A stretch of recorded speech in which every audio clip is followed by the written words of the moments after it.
രണ്ടാമത്തെ പാർട്ടായിട്ട് ഡയറ്റ് ചെയ്യുന്നുണ്ട്, വർക്കൗട്ട് ചെയ്യുന്നുണ്ട്. അപ്പോൾ പലരും ഡയറ്റിലോട്ട് പോകുന്ന സമയത്ത് എനിക്ക് പറ്റിയ തെറ്റാണ് ഞാനിവിടെ പറയുന്നത്, അല്ലെങ്കിൽ ഞാൻ പഠിച്ച ലെസണാണ് ഇവിടെ പറയുന്നത്.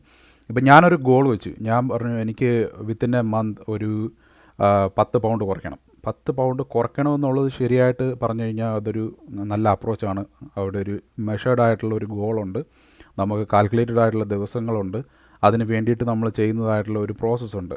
സോ ഇൻ എ നട്ട്ഷെൽ അതൊരു നല്ലൊരു പ്രോഗ്രാമാണ്, അല്ലെങ്കിൽ നല്ലൊരു ഗോൾ സെറ്റ് ചെയ്തേക്കാണ്.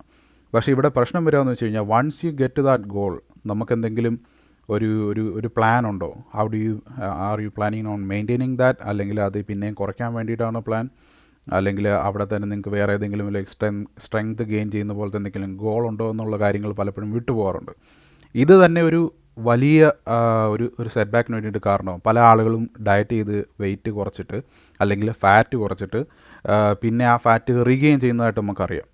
ഈവൻ ദോ ഇത് ജനറ്റിക് ഫാക്ടേഴ്സ് ആണ് ഇതിൽ പ്രൈമറി റോൾ എങ്കിലും നമ്മളുടെ ബിഹേവിയർ എങ്ങനെയാണ് എന്നുള്ളതിനെ വെച്ചിട്ട് ഇതിൽ വലിയ ഒരു മാറ്റം വരുത്താൻ കഴിയും.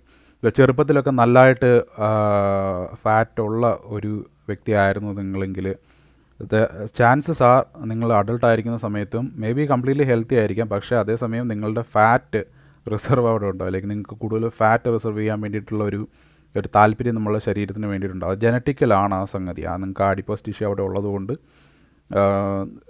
അത് ആ ഒരു രീതിയിലേക്ക് നമ്മളൊന്നും പ്രത്യേകിച്ച് അതിനകത്ത് ഒന്നും ചെയ്തിട്ടില്ല എങ്കിൽ ആ ഒരു രീതിയിലേക്കായിരിക്കും പോവുക.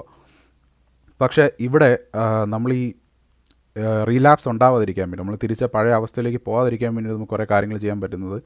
സോ വൺസ് ഞാൻ ഈ ഒരു ഗോൾ അച്ചീവ് ചെയ്തിട്ട് അത് ഫസ്റ്റ് സ്റ്റെപ്പായിട്ട് കണക്കാക്കിയിട്ട് പിന്നീടുള്ള എൻ്റെ ബിഹേവിയർ ചേഞ്ചസ് ഞാൻ എങ്ങനെ പ്ലാൻ ചെയ്യുന്നു, എൻജിനീയർ ചെയ്യുന്നു എന്നുള്ളതിനെ ഇത് ഭയങ്കരമായിട്ട് അഫക്റ്റ് ചെയ്യും.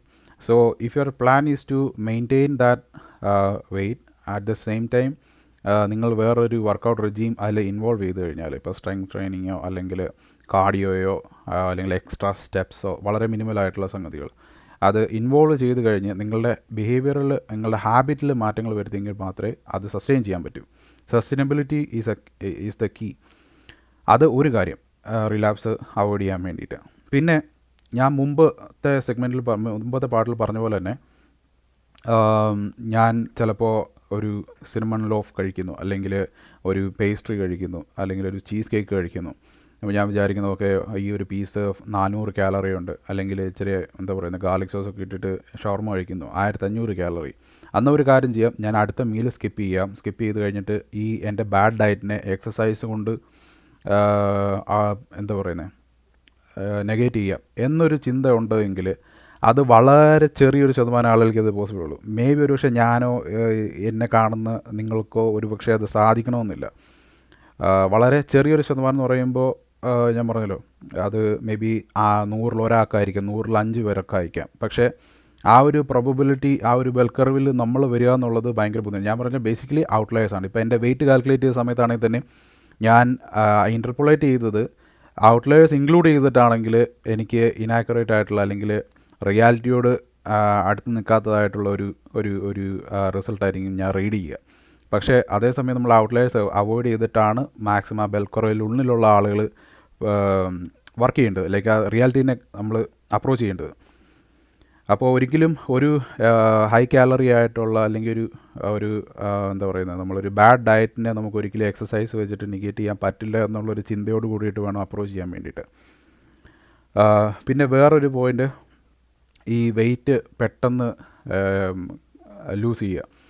ഇപ്പോൾ എൻ്റെ ഗോള് 155 ഞാൻ 178 നിന്ന ഒരാളാണ്. അവിടെ ഇപ്പോൾ ഏതാണ്ട് 65-75 മോർ ദാൻ 20 പൗണ്ടിനേക്കാളും കൂടുതൽ ലൂസ് ചെയ്യണം ഒരു മാസത്തിലെന്ന് ഞാൻ ഗോൾ വയ്ക്കുകയാണെങ്കിൽ അത് മേ ബി ഞാൻ സ്റ്റാർവ് ചെയ്ത് കഴിഞ്ഞാൽ പോസിബിൾ ആയിരിക്കും. പക്ഷേ അറ്റ് ദ സെയിം ടൈം നമ്മൾ ഈ ഹോൾ പോയിൻ്റ് ഓഫ് ഈ BMI കുറയ്ക്കാൻ വേണ്ടിയിട്ട്, അല്ലെങ്കിൽ വെയിറ്റ് കുറയ്ക്കാൻ വേണ്ടിയിട്ട് ഉള്ള നമ്മളുടെ ആ ഒരു ഹോൾ പോയിൻ്റ് തന്നെ അവിടെ ക്വസ്റ്റ്യനബിൾ ആവും. നമ്മൾ സ്റ്റാർവ് ചെയ്യാൻ വേണ്ടിയിട്ടാണോ?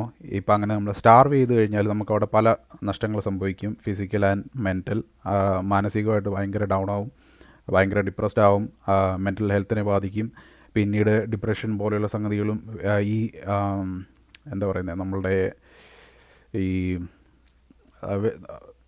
നെഗറ്റീവായിട്ടിരിക്കുന്ന സമയത്ത് നമ്മൾ ഫുഡ് കഴിക്കുമ്പോൾ നമുക്കൊരു ഹാപ്പി ഹോർമോൺ അല്ലെങ്കിൽ ഒരു അപ്ലിഫ്റ്റിംഗ് ആയിട്ടുള്ള ഒരു അനുഭവം ഉണ്ടാവും.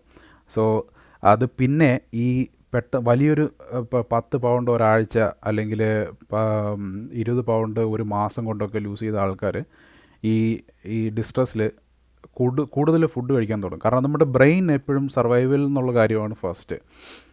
നമ്മൾ ഡയറ്റ് നോക്കുന്നുണ്ടോ ഇല്ലയോ എന്നൊന്നും, അതൊക്കെ നമ്മളുടെ ഈ പ്രീഫ്രണ്ടൽ കോർട്ടെക്സ് അസസ് ചെയ്ത് റാഷണലായിട്ടുള്ള ഡിസിഷൻസ് എടുക്കുന്നില്ല. റാഷണലായിട്ടൊക്കെ എനിക്ക് ഇത്ര ഭക്ഷണം വേണം, എനിക്ക് ഇത്ര ആക്ടിവിറ്റി വേണം, എനിക്ക് വെയിറ്റ് ലോസ് വേണം എന്നൊക്കെയുള്ള കാര്യങ്ങൾ അതിനൊരു റീസണിങ് കൊടുത്തിട്ട് നമ്മളുടെ പ്രീഫ്രണ്ടൽ കോർട്ടെക്സ് ആണ് ഇതിനെ അസസ് ചെയ്ത് അനലൈസ് ചെയ്ത് നമുക്കൊരു തീരുമാനത്തിലെത്താൻ കഴിയുക, റൈറ്റ്? പക്ഷേ ഈ ഹങ്കർ, നമ്മൾ സ്റ്റാർവേഷൻ മോഡിൽ പോയി കഴിയുമ്പോഴത്തേക്കും ഈ ഹങ്കർ ഓവർടേക്ക് ചെയ്യും. കാരണം അത് നമ്മളുടെ വളരെ പ്രിമിറ്റീവായിട്ടുള്ള ഒരു ഫീലിംഗ് ആണ്. കാരണം നമ്മളുടെ ലൈഫ് പിടിച്ചു നിർത്താൻ വേണ്ടി നമ്മൾ തന്നെ ആ ഒരു റാഷണൽ തിങ്കിങ് മാറിയിട്ട് എങ്ങനെയെങ്കിലും കൂടുതൽ കാലറീസ് എടുക്കുക, കൂടുതൽ കാലറി റിച്ച് ആയിട്ടുള്ള കാലറി ഡെൻസ് ആയിട്ടുള്ള ഫുഡുകൾ കഴിക്കുക, എങ്ങനെയെങ്കിലും സർവൈവ് ഫ്രം നോട്ട് ഡൈയിങ്, മരിക്കാതിരിക്കാൻ വേണ്ടിയിട്ട്, ഈ ശരീരം നഷ്ടപ്പെടാതിരിക്കാൻ വേണ്ടിയിട്ട് നമ്മൾ തന്നെ ചെയ്യുന്ന പരിപാടിയാണ്.